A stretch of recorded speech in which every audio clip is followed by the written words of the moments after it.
Teď vylosuju číslo a to, který padne, tak v tolik ráno v pátek budou začínat. Je to jasný?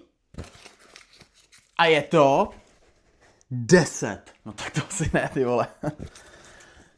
8, ty vole, kdo to dělal ty čísla? To jsi dělal ty, veď, hlavně jsem ti říkal, dej tam samý sedmičky, vole. A co, vylosuju 8 a 10, vole. Sedmička, takže od 7. Mám tady papírky, nevím, co je na nich napsaný a budu se snažit najít tu nejhorší kombinaci, takže tělocvik.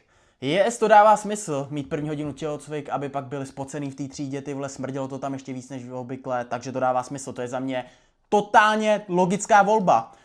A po tělocviku bude následovat němčina, takže za mě tohle dává úplně naprostý smysl, jsem genius. Tak, teď budu házet touhle kostkou, když padne 1 až 5, první hodina, je mi to líto, ale matematiku. Když padne 6, tak házím znovu. 6 je.